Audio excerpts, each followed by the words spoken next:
Siapanya, Dok? Kamu siapanya? Saya istrinya.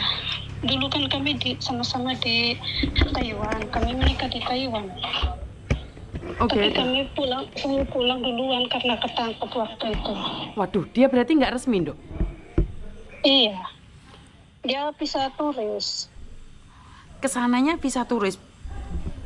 Iya. Sampai tengkoraknya pecah kayak gitu ya, dia? Iya.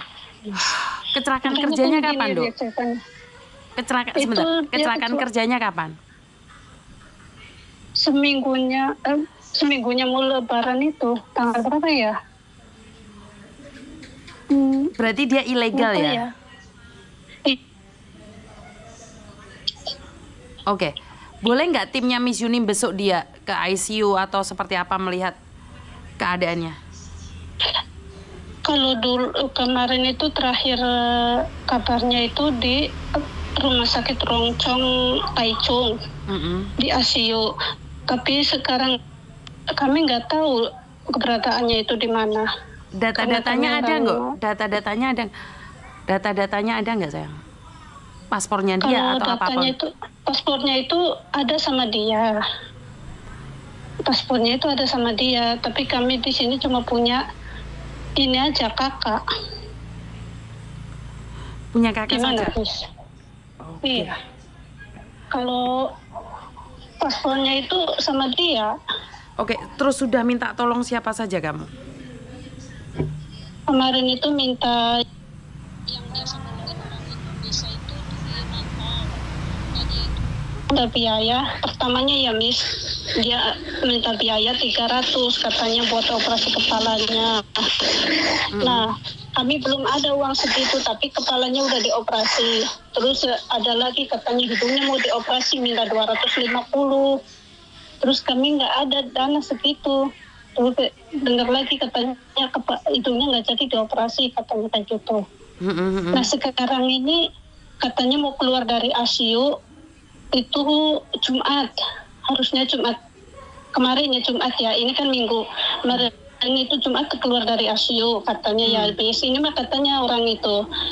Terus sekarang ini beritanya lain lagi. Tanggal 8 mau keluar, mau cuyen dari rumah sakit, tapi harus ada dana minimal itu 150.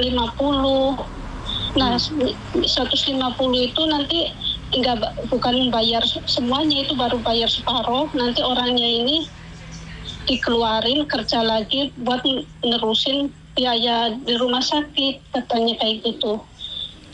Oh, maksudnya gimana? Loh, katanya dia sakit, gimana dia bisa kerja?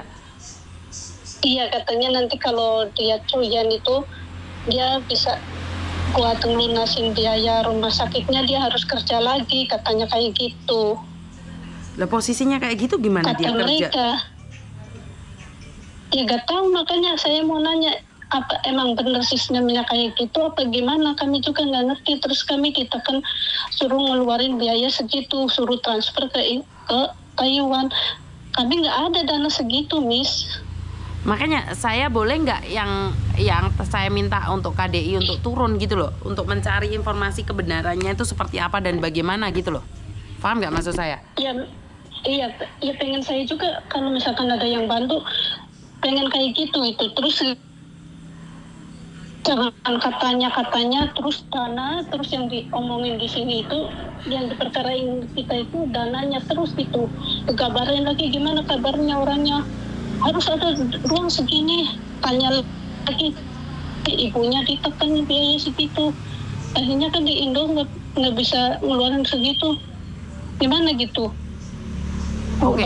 Uang banyak. Oke. Jadi kamu setiap kali kamu tanya kabarnya yang ditekan adalah uang. Saat kamu tanya kabarnya, yang ditekan adalah uang. Nah, kamu istrinya, ibunya ada nggak? Saya harus ngobrol sama ibunya. Ini bener ibunya bukan, karena saya tidak ingin memberikan informasi palsu gitu loh, Dok. Paham nggak maksud saya? Iya paham. Ada ibunya. Mana ibunya? Kita ngobrol sama ibunya. Kalau ibunya harus telepon ke ibunya sendiri ya, Miss, karena saya mah istrinya waktu di Taiwan gitu ya. Jadi nanti tak kasih nomor telepon ibunya. Loh ya enggak, harus ibunya yang telepon sama saya nggak mau dong. Kalau saya nyari, berarti saya yang salah, saya nyari kasus. Ibunya yang telepon saya, baru saya percaya. Oh iya, kalau kayak gitu, ya kalau kayak gitu nanti nomor teleponnya tak kasihkan ke ibunya, nanti ibunya yang itu ya. Kenapa hubunganmu nggak bagus dengan mertuamu atau bagaimana? Bukannya nggak bagus ya, Miss. Kita kan tahu sendiri di perantauan kan kadang menikah tanpa sepengetahuan orang tua, kayak gitu kan. Tapi kamu kenal nggak sama orang tuanya? Sejauh ini belum, tapi mereka udah tahu tentang saya gitu. Tapi kamu punya anak nggak sama suamimu yang di Taiwan ini? Enggak. Oh, oke. Makanya Miss Yuni nggak berani nih nolong dia kalau informasinya kayak gitu loh. Paham nggak maksudnya Miss Yuni? Bukan Miss Yuni nggak mau nolong loh ya. Karena nanti takutnya jatuhnya fitnah nih. Saya sudah bantu share nih di media sosial. Karena kalau untuk cari uang seperti itu kan saya harus nyarinya di tempat umum gitu loh. Saya sudah share nih di media sosial. Nah, kalau bukan keluarganya yang nyari, saya nggak berani gitu loh, Dok. Kamu istrinya, tapi kan masih ada orang tuanya. Saya harus izin ke orang tuanya juga. Jadi apalagi keadaannya seperti ini. Jadi keluarganya suruh telepon ya, Dok ya. Biar tidak salah paham. Karena Miss Yuni itu tidak mau berebut kasus. Kalau kamu minta tolong sama Miss Yuni, lah mungkin keluarganya minta tolong sama orang lain. Bener nggak? Iya benar. Nggak boleh kita berebut kasus, itu nggak boleh, karena Miss Yuni juga nggak mau. Nolong orang itu harus dari hati dan ikhlas. Kalau di hati nggak ikhlas, nanti jatuhnya fitnah, Dok. Jadi kamu harus nyuruh keluarganya nyari saya, baru saya percaya. Ngerti nggak? Iya. Saya tidak mau nanti informasinya separuh-separuh jatuhnya fitnah. Iya. Jadi biar nggak jatuhnya fitnah, Dok. Nggak enak sama kamu, nggak enak sama mertuamu, nggak enak sama dia atau seperti apa, saya nggak mau. Saya nggak pernah berebut. Iya, Miss. Kejadiannya tanggal berapa sih dia kecelakaannya? Kejadiannya tuh seminggu sebelum Lebaran, kira-kira tanggal 20-an lebih. Iya, di atas 20-an lah. Sekitar tanggal 25, 24 lah. Oke, siap. Jadi infokan ke keluarganya ya, Dok ya. Iya. Tak tunggu ya. Oke. Biar informasinya yang jelas. Oke, thank you. Oke, Papa. Oke, yuk, Miss. Karena bukan keluarga inti yang mencari ya. Jadi saya tidak bisa memberikan informasi secara totalitas ke KDI atau ke tim saya.